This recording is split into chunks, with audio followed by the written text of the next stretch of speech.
Baik, we start with giving Al-Fatihah to Rasulullah, his family, companion, and the Muslim at large.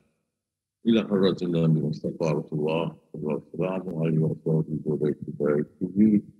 wa tabi'ina al-qawm bi ihsan la yaqin thumma ila abaina atina ajrana ولجميع المسلمين والمسلمات المؤمنين والمؤمنات الأحياء شيء لله لهم الفاتحة.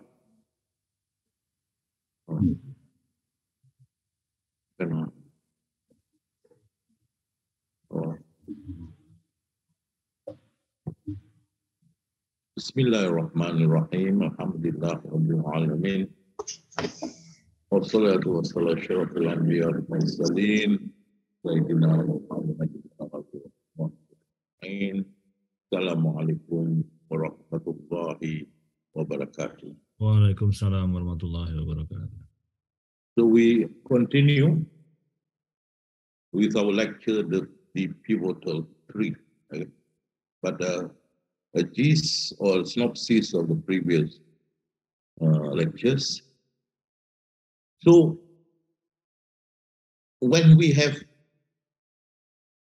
achieved our status right now, the status that we are holding right now as a Sufi, we have found a beacon. Beacon is the light. We've seen the light. It's like a ship traveling in the dark of the night, and there was the beacon or the lighthouse. We've seen the light that emancipated from the Quran, the light that shone from the Quran and show us the right path to reach Allah subhanahu wa ta'ala.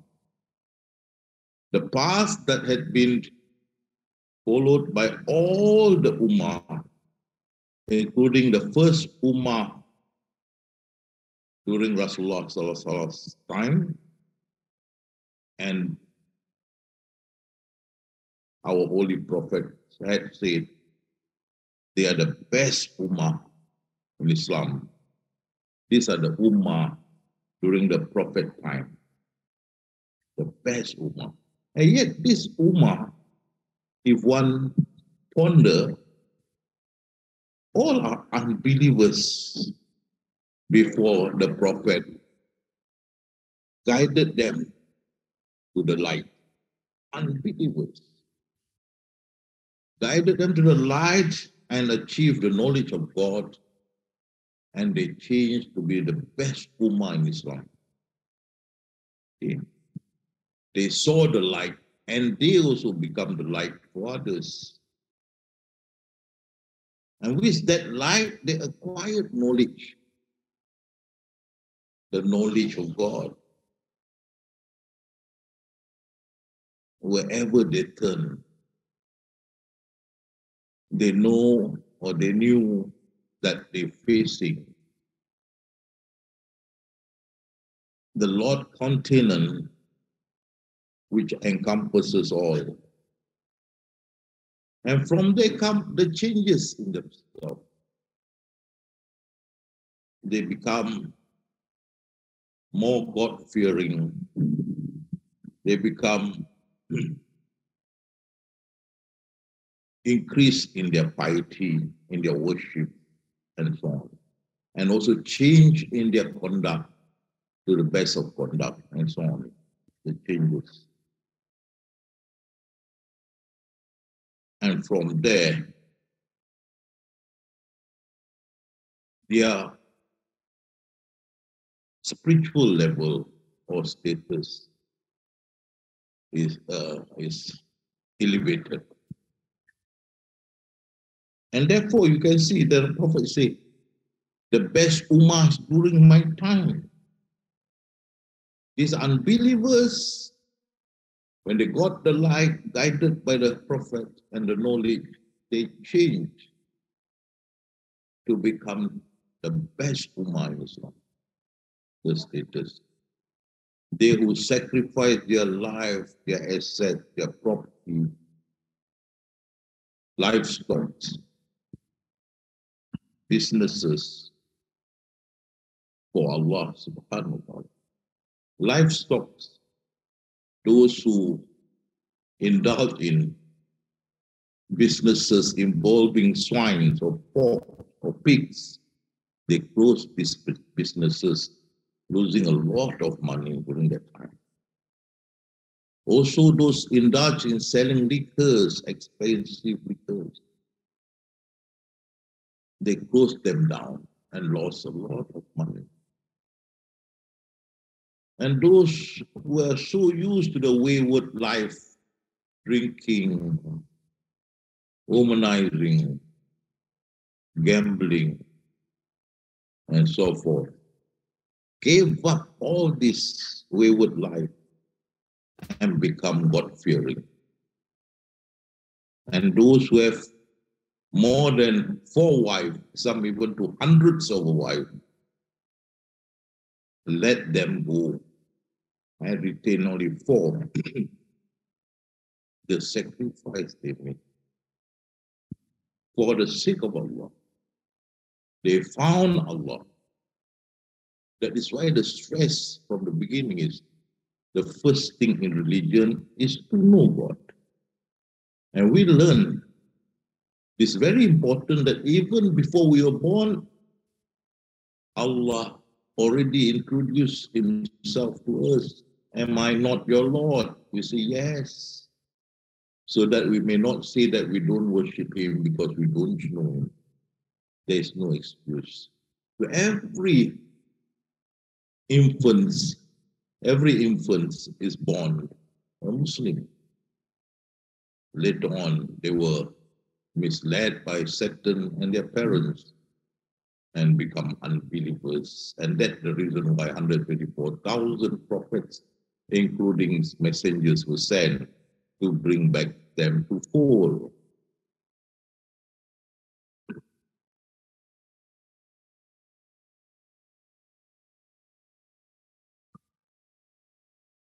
So the changes during that time is phenomenal to sacrifice. And you can see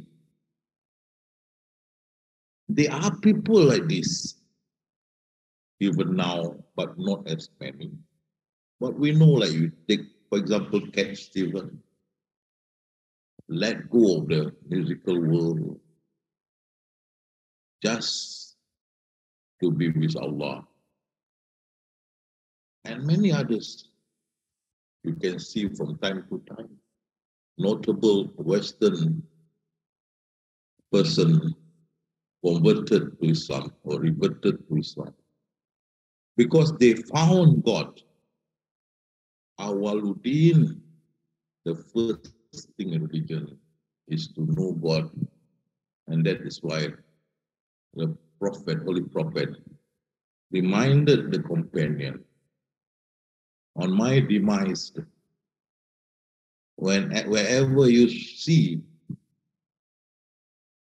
the Jews, persuade them to worship Allah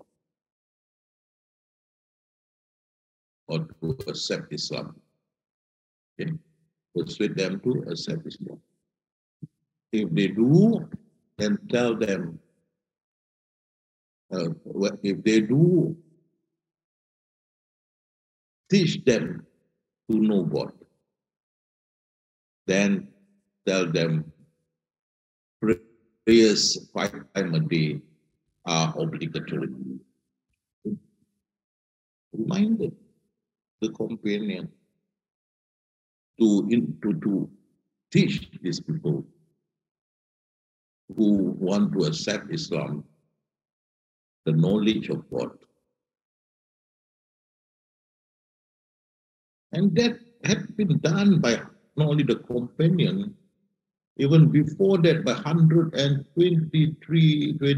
24,000, including our prophet, teaching all their ummah, Awaluddin, the first thing in religion is to know God.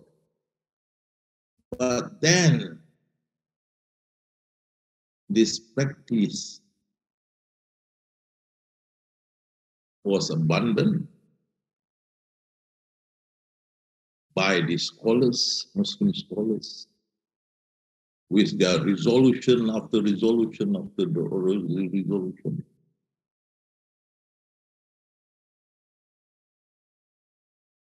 Overcoming the traditions of the Prophet by their interpretations, and overcoming the Quran provisions by their interpretations.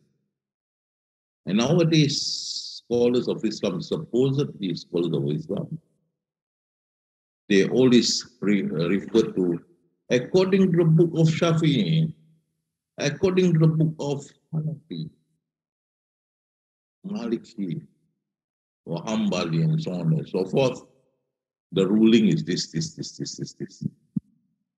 Quran and the tradition are inevitably abandoned. Whereas the Prophet had reminded, I left you two references which will ensure that you will not be astray. And that first, the Quran, and the second is my tradition or the Sunnah. And yet these were abandoned. And therefore you heard Professor Lang, I think, from Chicago, if I'm not the university, said, I would have soon become apostate after I become Muslim, because after I become Muslim, they started to teach me rules and rules and rules and rules and rules. Yes. And this also the complaints of many of the converts to me. Talk about rules, not knowledge of God. And so Jesus in Gospel Barnabas, he said, I come down, or I'm sent to you all, to the Christian and to the Jew alike, not to destroy the law of Moses, but to re-implement it. That means put it back again. Because your learned had passed so many resolutions, and the Torah was abandoned. Similarly happened now. Therefore, you can see in my lecture now, it is impertinent for us to spread this knowledge of God like the 124,000 prophet and messenger had done, to bring back the whole world to embrace Islam and to worship only one God, that is Allah subhanahu wa ta'ala. Okay? And that will be our lecture tonight after the introductions. So, Ihsan, we are the elects. But mind you, we'll see the standard, the qualification of elects at the end of this lecture. So don't hardly surmise that you are elect until you can see the conditions of elect. But you are there, but whether you have reached it or not, we'll see later. Elects are the Ihsan. Yesterday, there was a lecture from my good friend, learned brother, learned companion, Mr. Mansoor Shah. He mentioned three things: Iman, Islam, and Ihsan. Ihsan is the third highest level. Okay? So ihsan is a very high level. And I was with my father when I was young, and he was in the tariqat way. I used to accompany him to his meeting with all his tariqat people and listen to their discourses. And they were searching for ways how to reach the level of ihsan.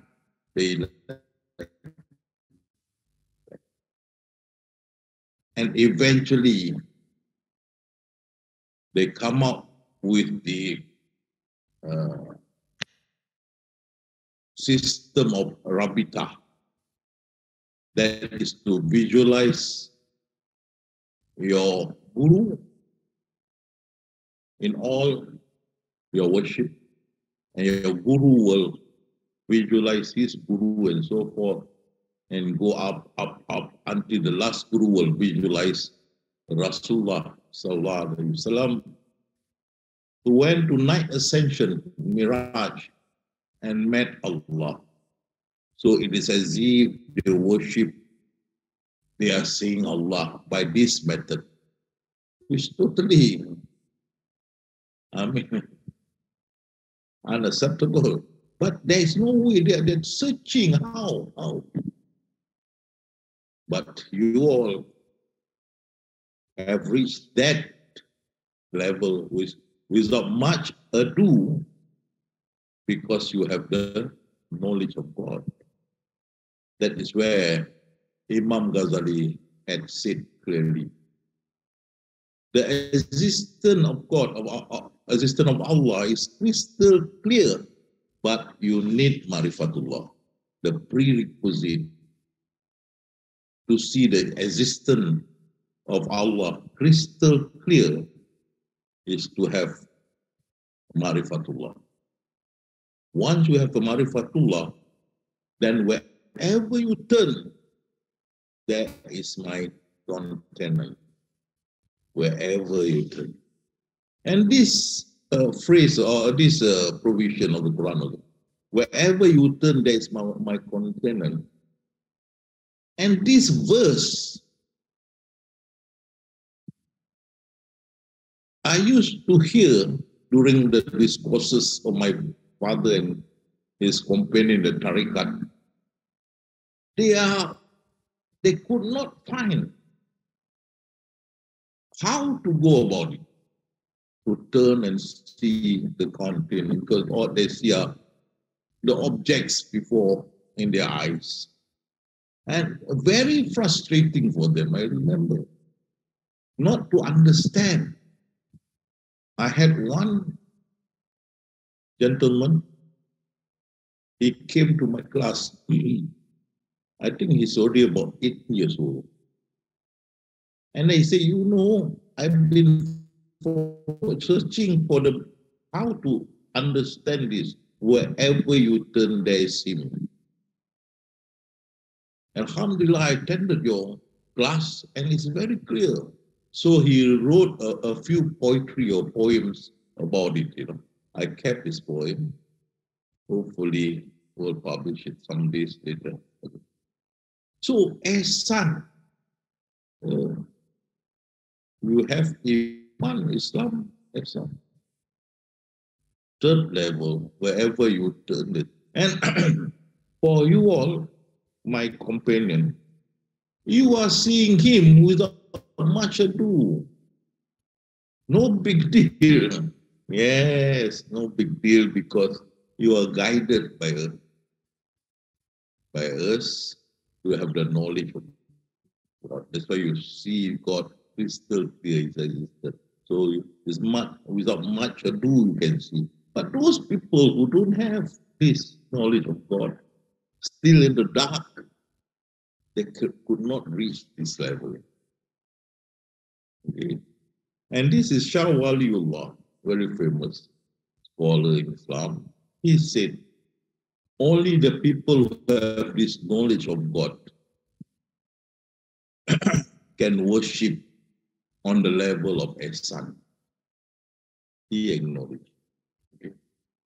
Now for you all, you know, mind you that, with due respect, many of us, including myself,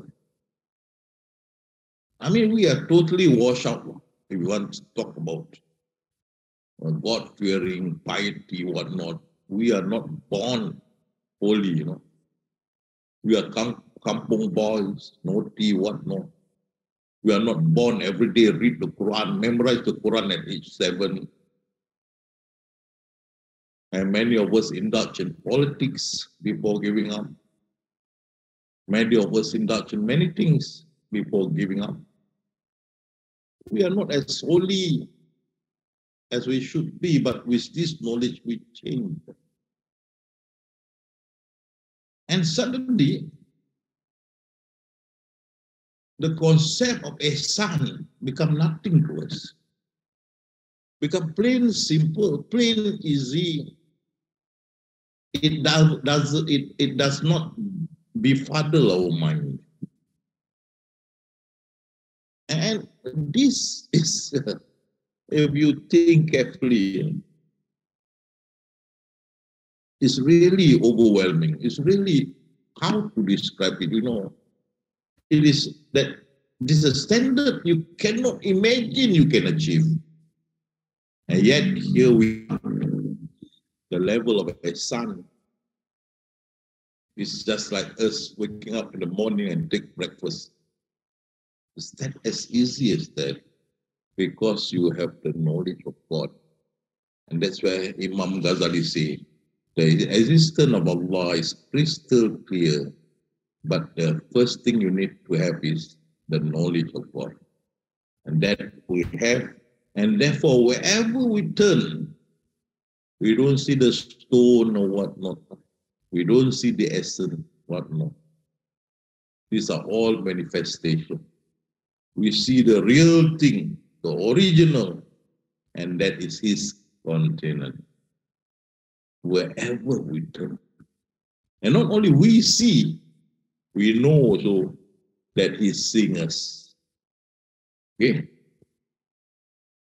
Because He subtle, encompassing all. Even though we can't see Him with His two physical eyes, with the certainty of knowledge, our inner eyes have the certainty of vision or seeing His existence. It's just looking at a balloon, a fat balloon. And because of certainty of knowledge, you see there is air inside the balloon, even though you didn't see the air. You know the balloon is there. The air is there. Okay. Because otherwise, the balloon will not be in that shape, fat shape. There's air, even though you can't see the air. So the same thing when we didn't see the attributes and the essence, we know the container is there. Because without the container, others don't exist. The existence of others manifested from the container. Without that, it don't exist. So that's why Jesus said, God exists. Without Him, nothing exists.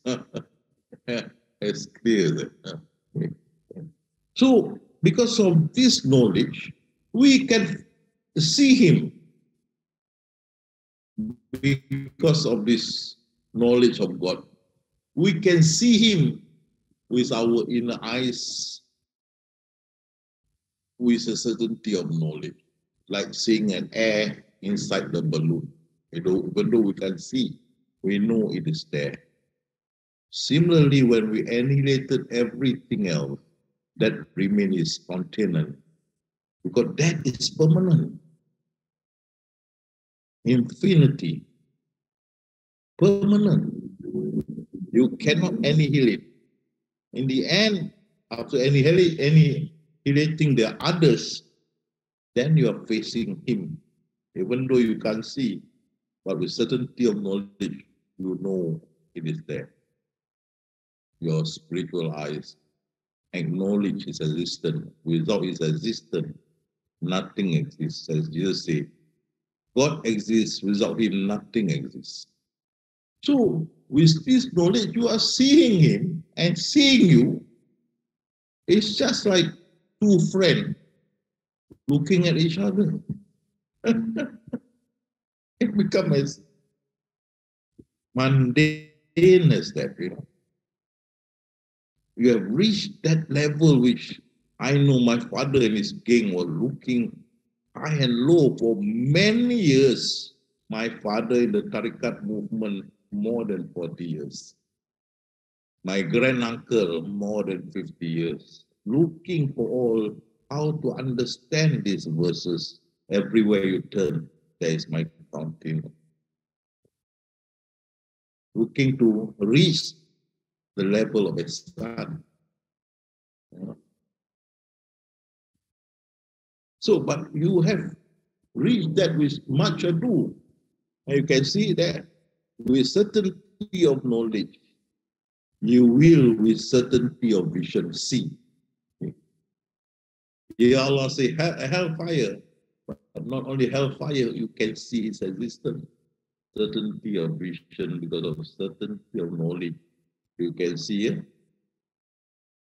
The certainty of knowledge that everything else is manifestation. The real one is the hidden one. Okay? That is the knowledge you can see here. The knowledge. The hidden, that is the real existence. Is it? Read the whole the diagram, the illustration. The real existence, that is the hidden. The essence, manifestation, that is the obligatory existence for the probable existence. The low mahfuz also is the manifestation. Not real. Camouflage. Maybe visualization, maybe something temporary manifestation. The real one is the hidden, and that is the content, and that is your knowledge. The low mahfuz manifestation, probable existence. The essence is the obligatory existence because with that come the probable existence. So you need the obligatory existence, that is the essence, for the probable existence to come out. But both are existences and they are manifestation. And they come from the real existence, that is the hidden, the contained hidden, but we know it is there because it's permanent. It's just like pointed to you, the air in the balloon. Even though we can't see, we know the air is there because of the knowledge. Okay? And with this knowledge, that is your vision. You see? When you see low mahfuz, you annihilate it. Because just manifestation. You see the essence, annihilate it. It is just manifestation. It's like a desert, you can see what you call it, some bizarre image. You just annihilate them. So you annihilate the low mahfuz, you annihilate the essence, and then it's crystal clear, the hidden, which is the continent. Even though hidden, with the knowledge that you have, you know it is there. Without it, we don't exist. But you cannot annihilate it because it's part of Allah. It is a subtle part of Allah. So it is permanent. It's just like the tail of an elephant. You cannot say the tail of an elephant is not part of the elephant. So you cannot annihilate that subtle part. Okay? So your vision, because of the knowledge, your vision You can annihilate the law mahfuz, you can annihilate the essence. These are just manifestations. And then you come face to face with the hidden, and you know the hidden is the countenance. You can't see the countenance with your two eyes, physical eyes, but you know with the knowledge that you have, certainty of knowledge. The countenance is there because without the countenance, we all don't exist. So it must be there, and that is without much ado. We stand on certainty of vision based on certainty of knowledge. So everything will perish. That means you can annihilate anything, but you cannot annihilate its container because that is permanent. Okay? So when you see all this,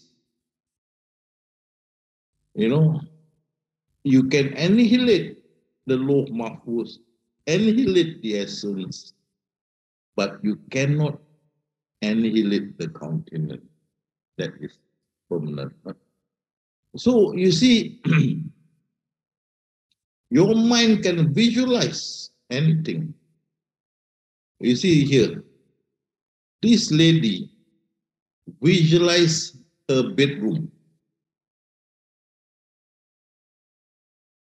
She has annihilated the external feature of her house. She has annihilated the internal features of her house, and now she's looking at her bedroom. So annihilation. If she cannot annihilate the external form of her house, she cannot see her bedroom because there are walls outside, external wall. So she annihilates the external wall of her house. Then she annihilate all the structures, the internal structures. Then she see her bedroom, the bed and whatnot. So same thing. You annihilate the law mahfuz, annihilate the essence with your knowledge of that given to you. That behind we are all are just manifestation. The essence also manifestation. With that knowledge you annihilate, then you are looking right to the container. I am seeing you, O Lord, and I know you are seeing me. And that is my friend. People are looking for that, to achieve that.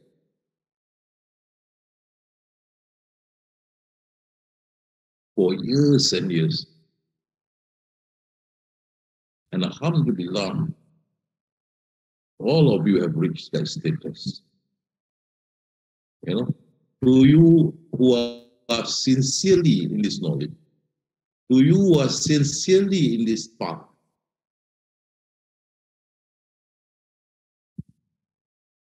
this level of ihsan is yours.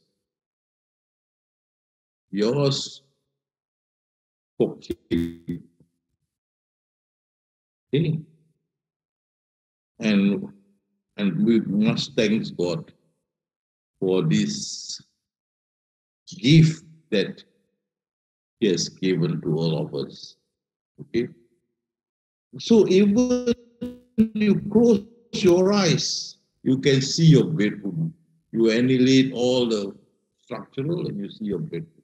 Similarly, you close your eyes, you can see with certainty of vision the existence of the container encompassing all. That's what he said. Allah said, I'm subtle and encompassing all. Subtle. And because we come to a point that we can't visualize Him, but we know He's there. He's there. We know with certainty of knowledge. We know it's there, like looking at a balloon, you know the air is inside, even though you can't see the air.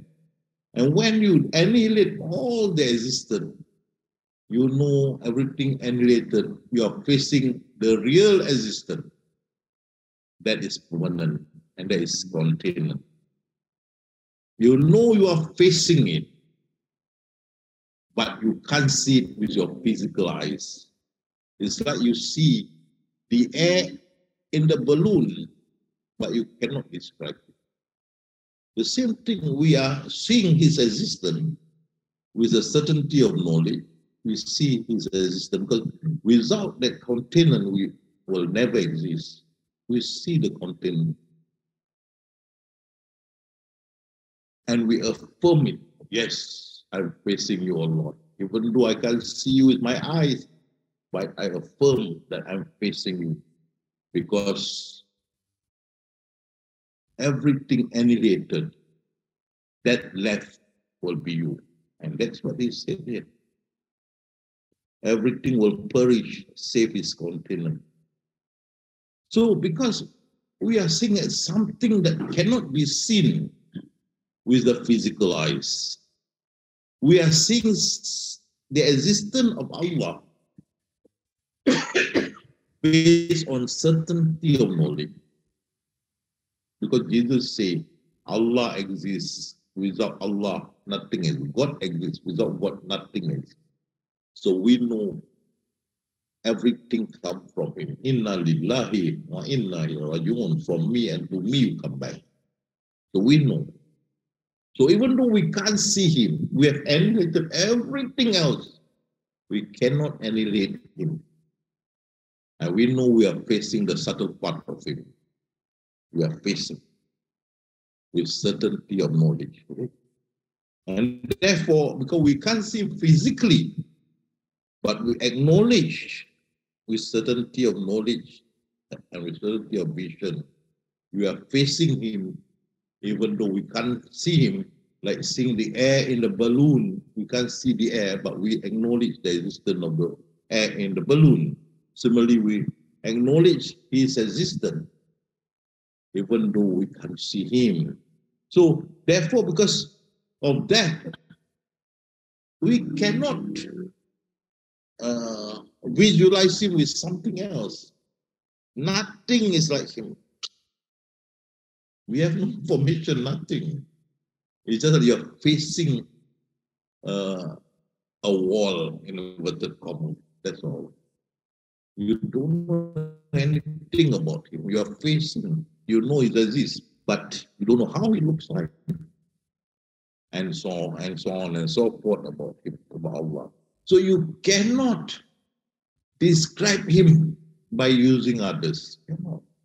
Nothing is like him. And none can be like him. None. So the principle or the belief that man can be God, all this nonsense. The belief that the Prophet Muhammad is part God or can be Allah, nonsense.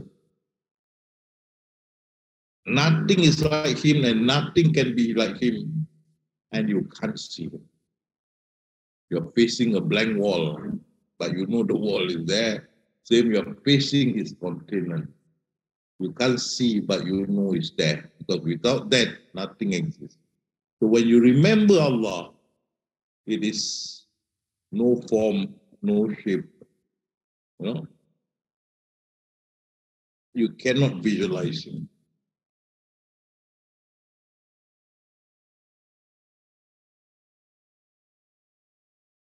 Okay. So you can see here, Ibn Taymiyyah say, why just a minute.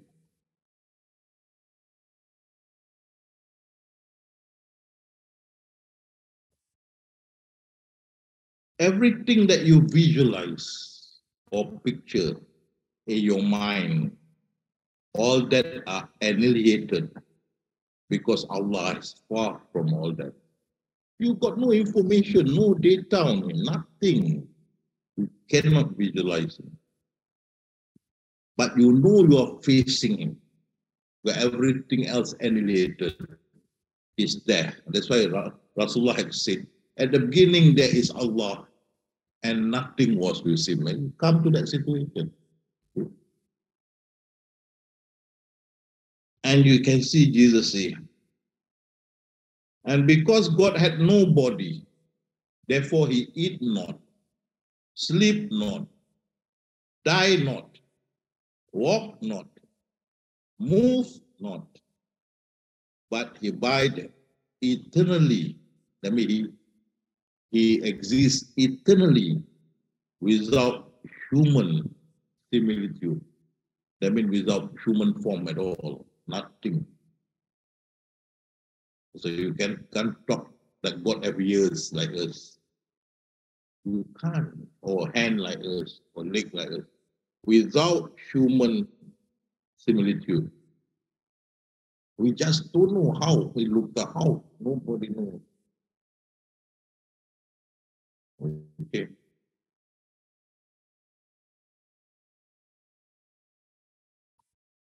And you see, Professor Ramadan say, if you can visualize Allah, you see, Allah is so huge, so vast, encompasses all, not only our universe, even extend above our universe, everything that exists, he encompasses all, and that is only his subtle part, encompasses all, okay?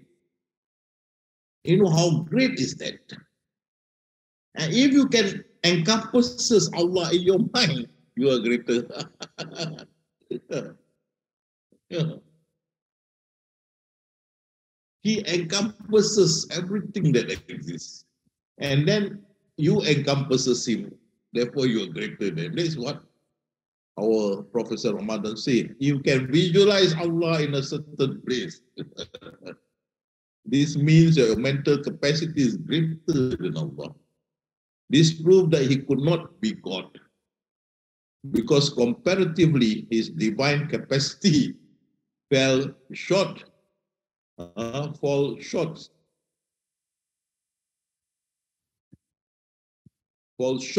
yours.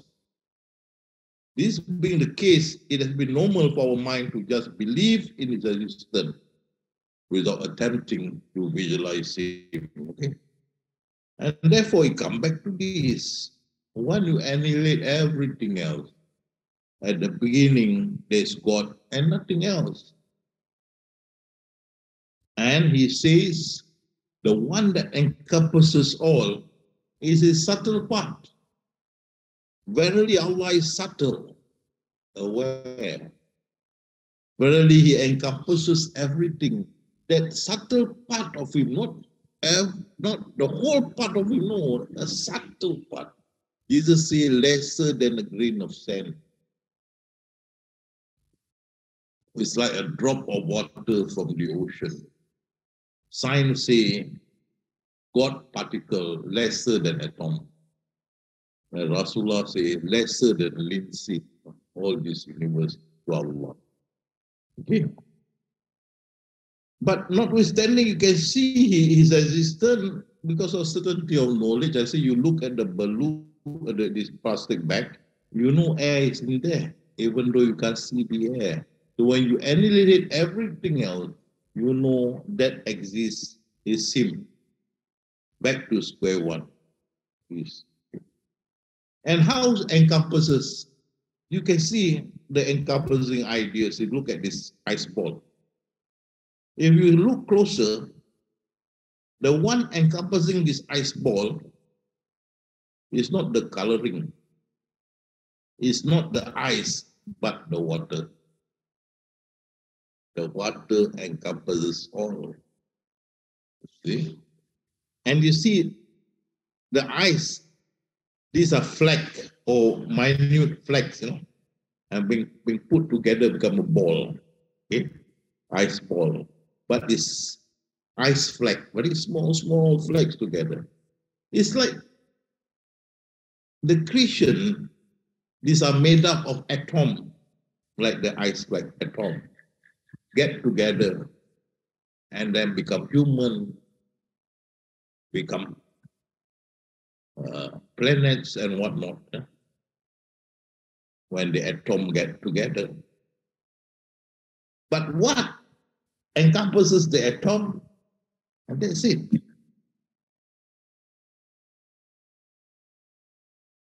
We see the essence. And then what encompasses the essence is the container. So similarly, when Allah says, I'm the subtle, that is the container, encompasses all. So his container encompasses the atom. Here also, you see, the water encompasses the ice ball. But you see the flake of ice, small flake, tiny flake of ice get together. That encompasses the ice ball. No. The water inside the ice flakes. Okay? So this concept of encompasses. Therefore, if his subtle part encompasses every existence,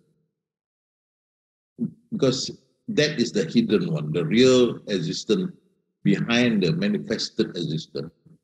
If behind all this manifested existence is the real existence. That is the subtle part.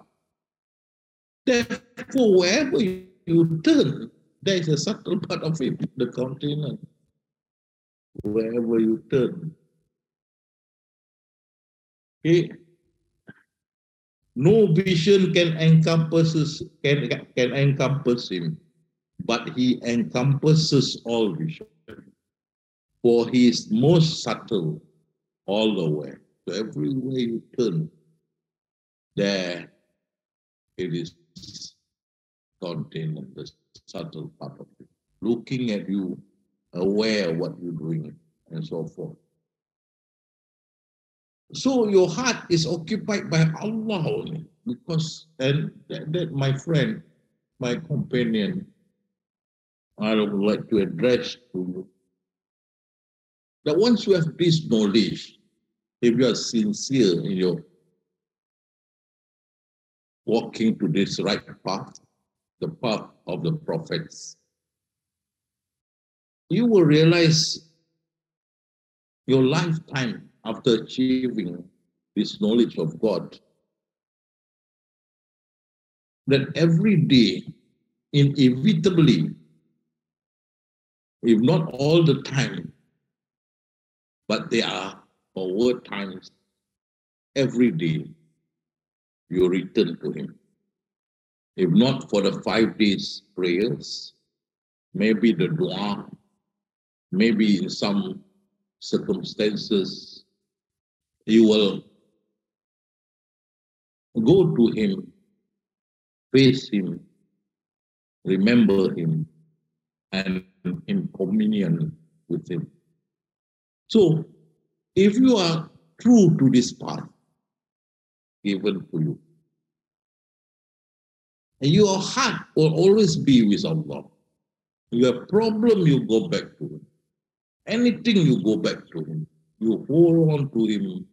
As the Quran says, you are holding a very strong rope. Oh.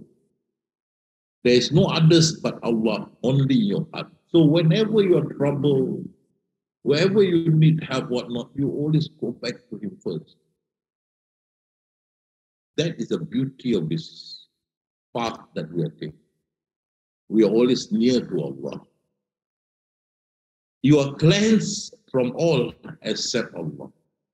Your mind can always go back to remember him.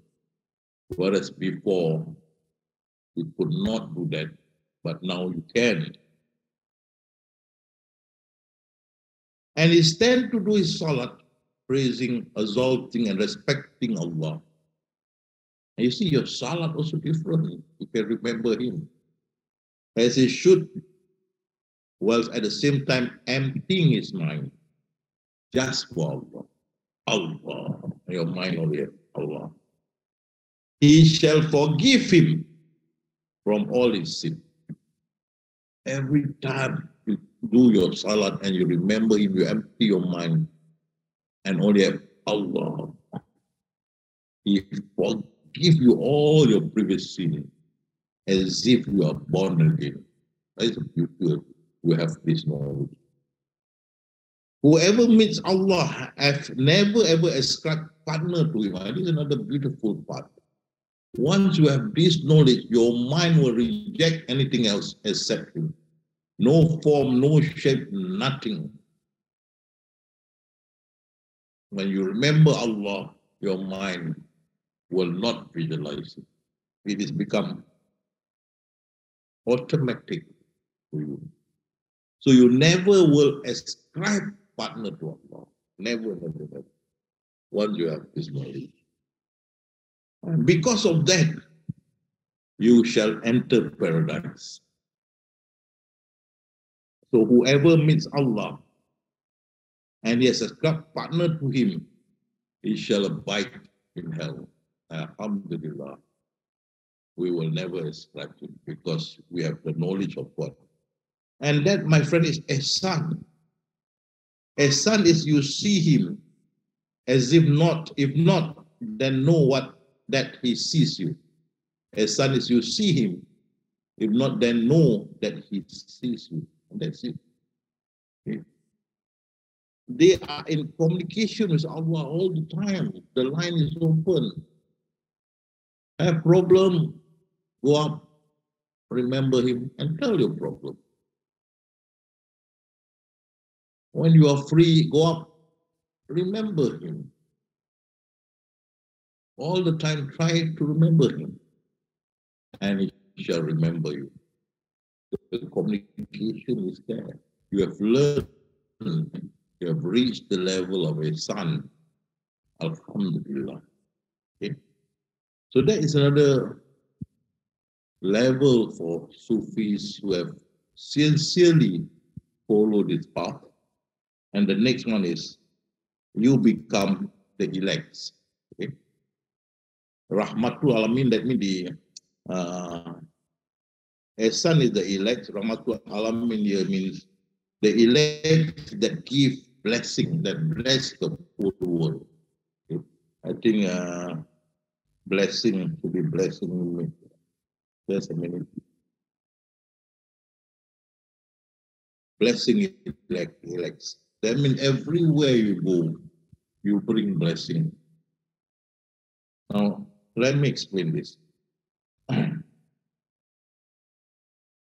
You see, when Adam was created, he opened his eyes and he saw writing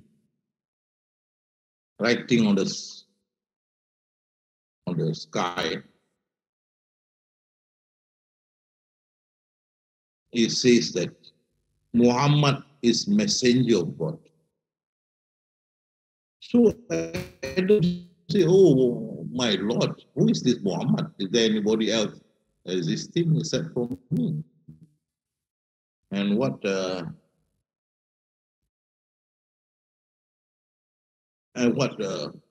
said, oh no, Muhammad is your son, who will come years later after you. But who shall give light to the world. So you have learned you are the light, the beacon. This light that our prophet passed down and have reached us. We are the one that carrying the light. It's like the Olympic light, Olympic fire. Passed down to, every time there's an Olympic, passed down to another to run carrying the fire. Same. We are also the light, the forbearer of lights from the Rasulullah. We are carrying his light. Okay? Because remember,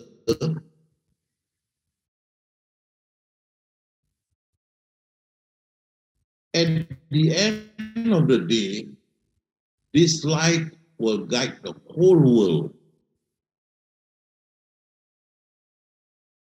to worship Allah. And therefore, it's the blessing of our Lord, the light.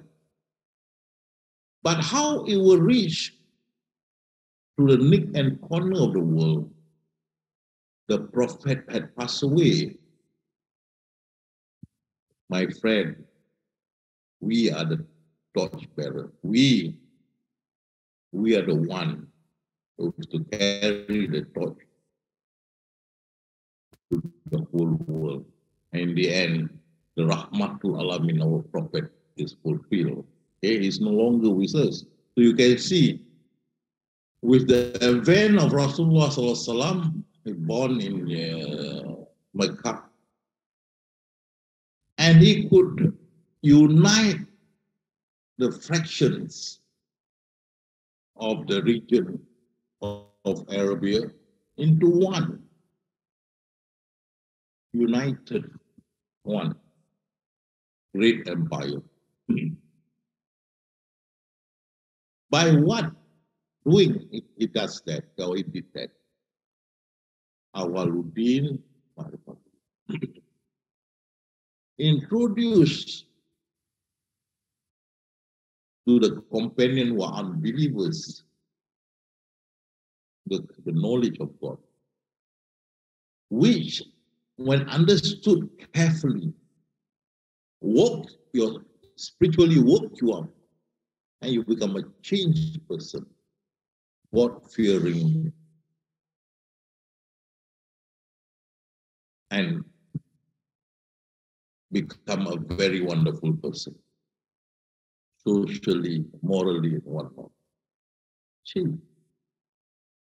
Awaluddin, but for the first thing in religion is to know God.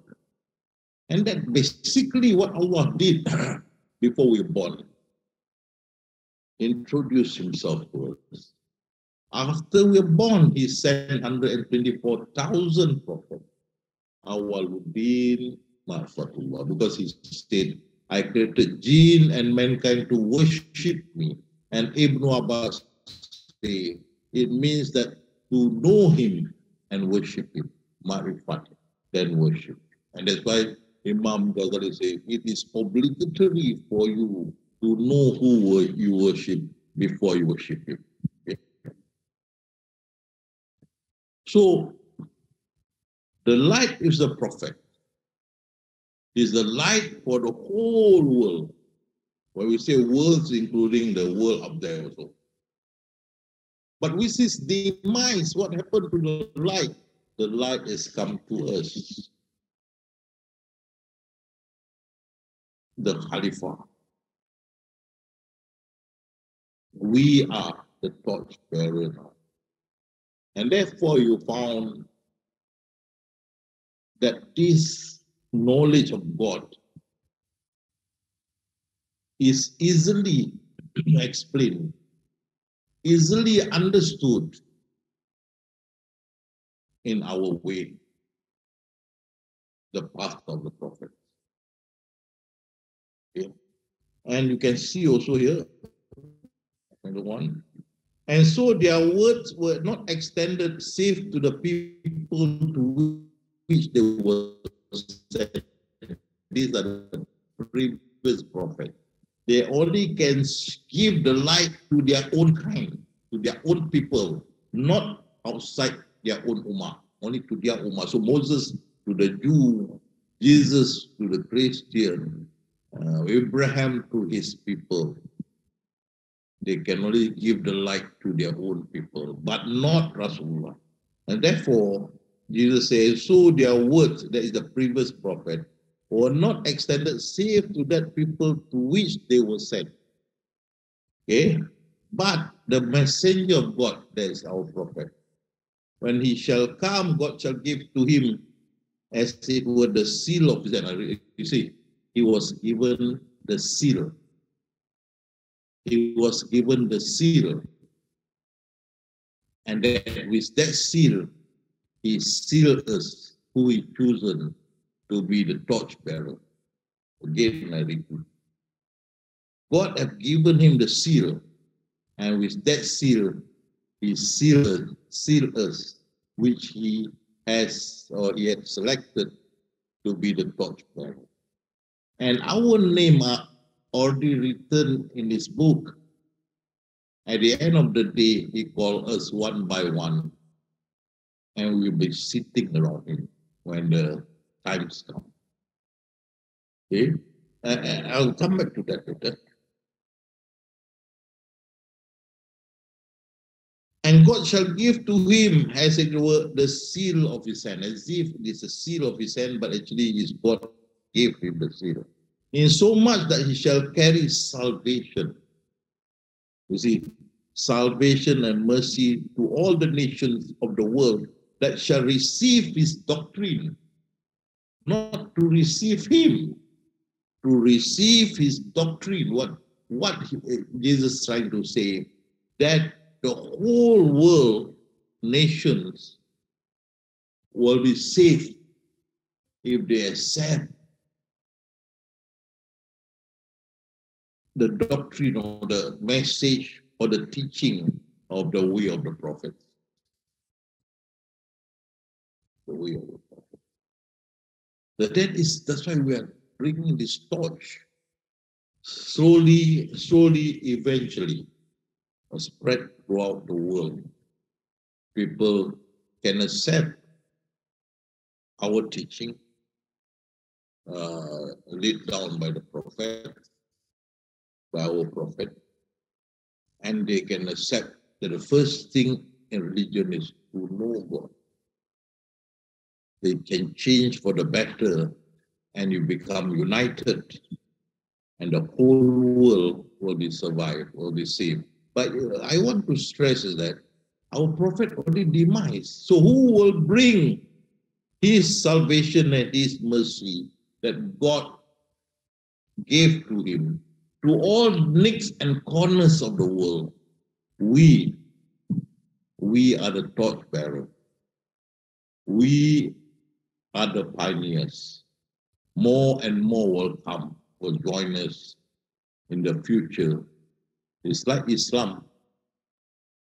After the prophet demise, Islam spread throughout the world through companions and through others, teaching Islam. Similarly, this knowledge was spread throughout the world, the knowledge of God, God by us. Okay. And again, God stressed that I've accepted Islam as the only religion for me. Okay, I perfected your religion, completed my favor to you, and I've chosen Islam as your religion. What Allah is trying to say, this religion of Islam will be the religion of the whole world. But at present, not yet, because there are 2-point-something billion still unbelievers.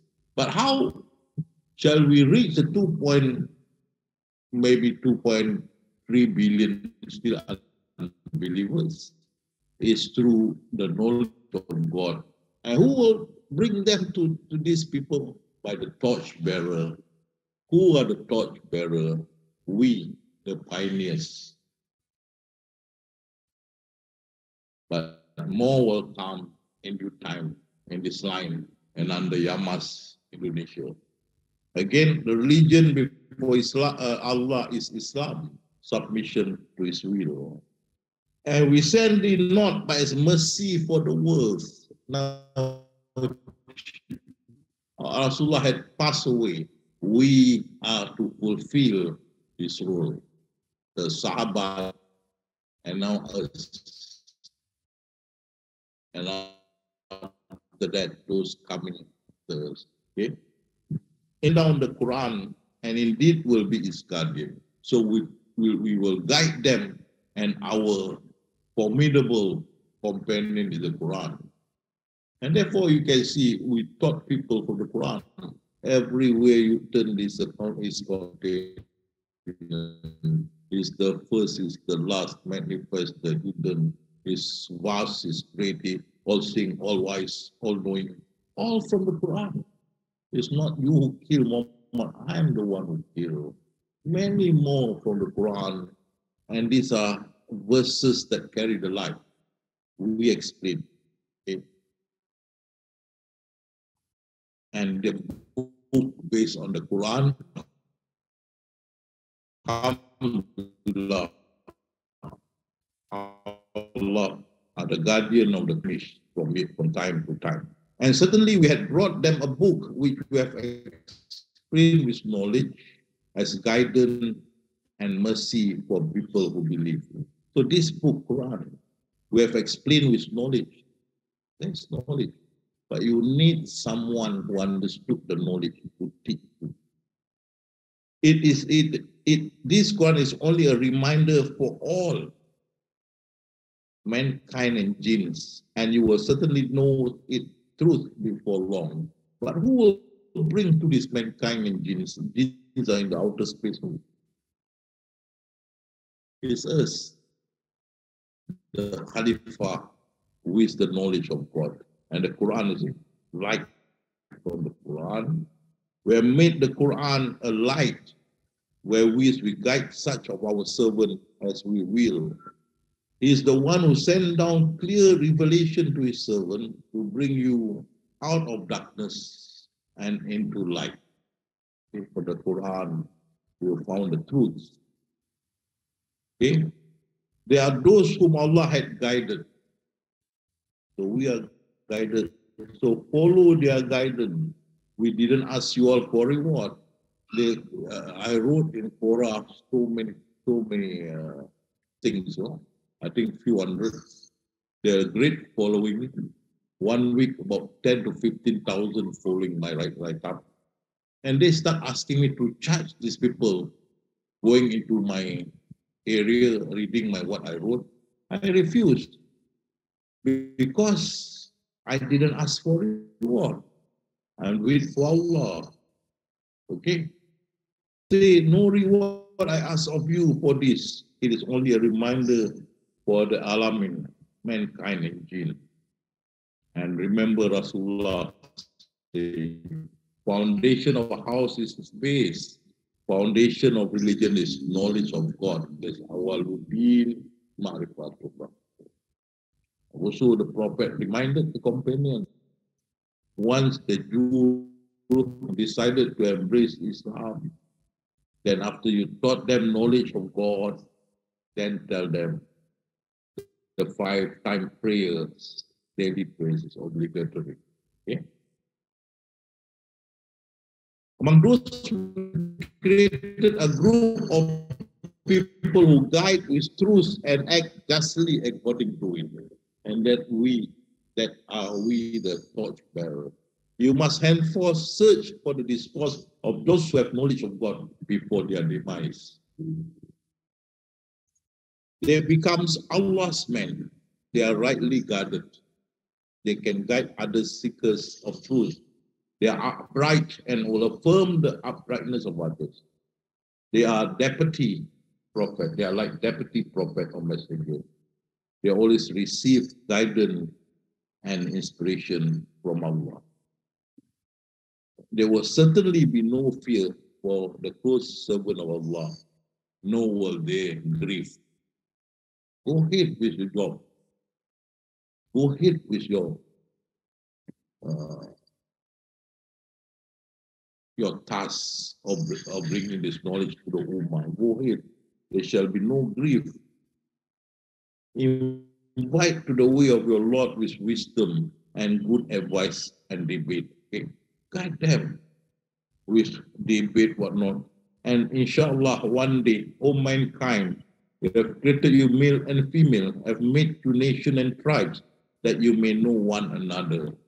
But with this knowledge of God, like the 124,000 prophets had done, and we are following it up. Inshallah, the world will be closer to one another when every one of them know about the knowledge of God.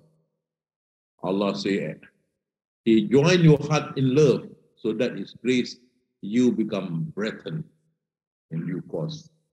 Suddenly, we have peace and so on. But the Lord of mercy will give love to those who believe and do righteous deeds. Inshallah, Allah will implant love in our heart. Verily, on the day of judgment, Allah will command, where are those for my sake love one another? All form of animosity and poison are neutralized. And in due course, because people have attained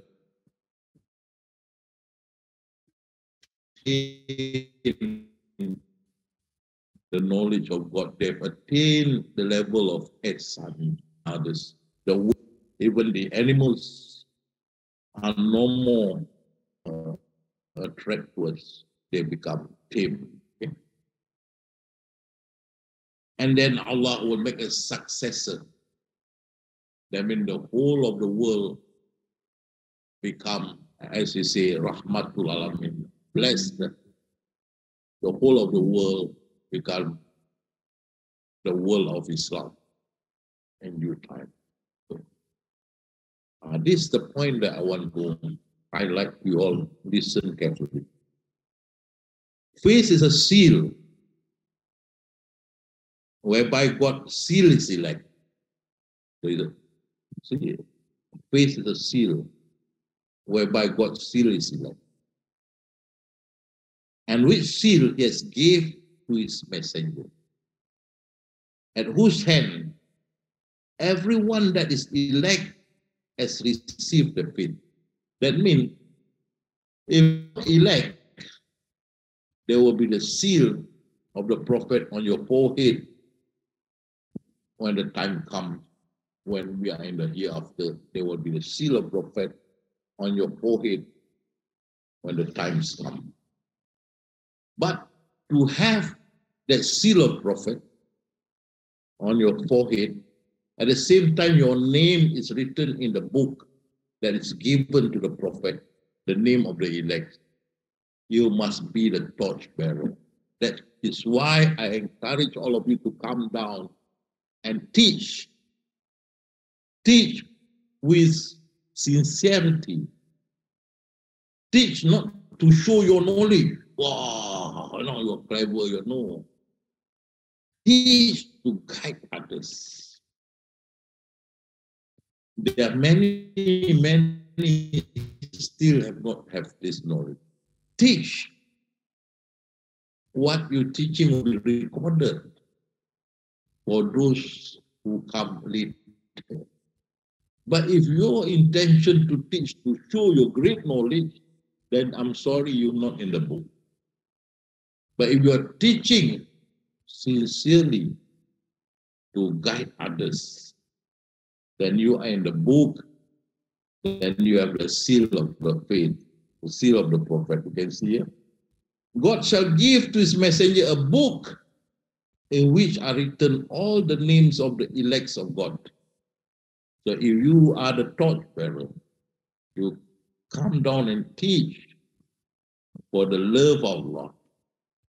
You carry out your tasks, not to show your great knowledge, nothing. You do it because you love mankind, rahmatullah.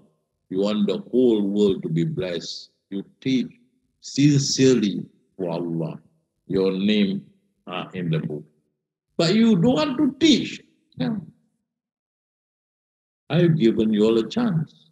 You have your name in the book and the seal of the prophet. You don't want to teach, okay.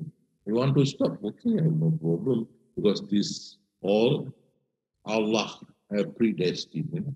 So you see here, at the end of the day, Qiyamah, God shall open the book in his hand of his messenger. And his messenger, reading therein, shall call all the angels and all the prophets. And then he called the elect. And on the forehead of everyone, the angel, on the forehead of all of the elect, shall be written the mark of the messenger of God, the seal of the prophet. And in the book shall be written the glory of paradise.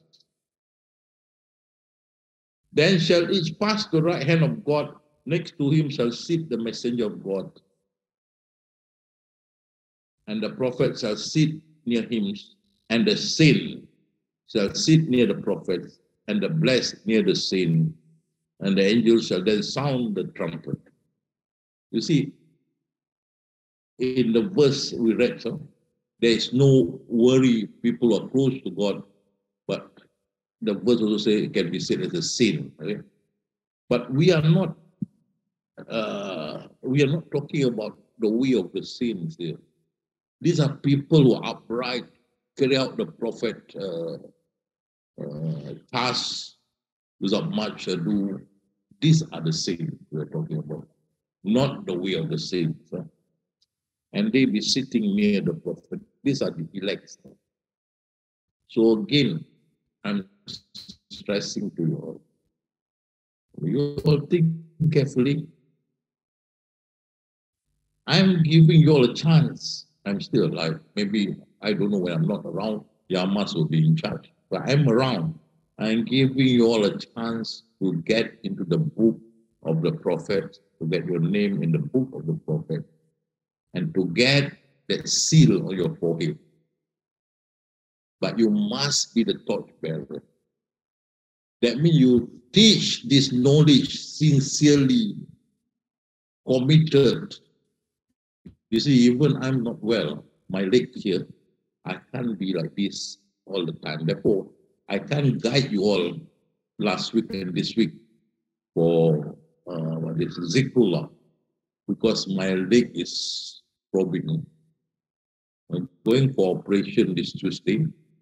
So I finished my lecture, I was stopped, and then have my two friends massage my leg because too long.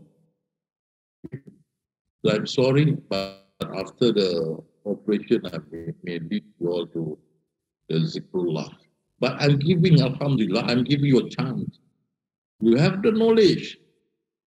Come down, be the torchbearer. Have your name in the book of the prophet. Have the seal of the prophet on your forehead.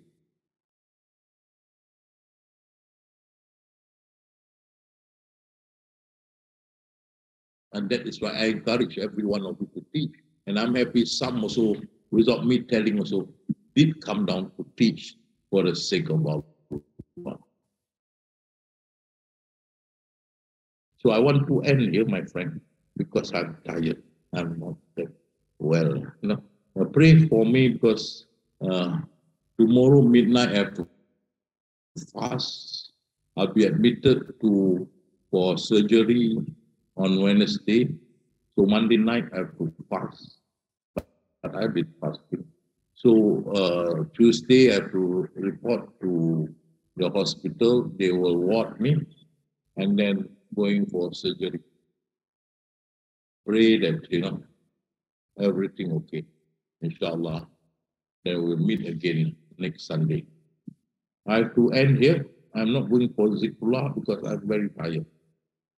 Pray for me to have my knowledge, my leg cramp. So, wabillah taufiq wal hidayah. Assalamualaikum warahmatullahi wabarakatuh.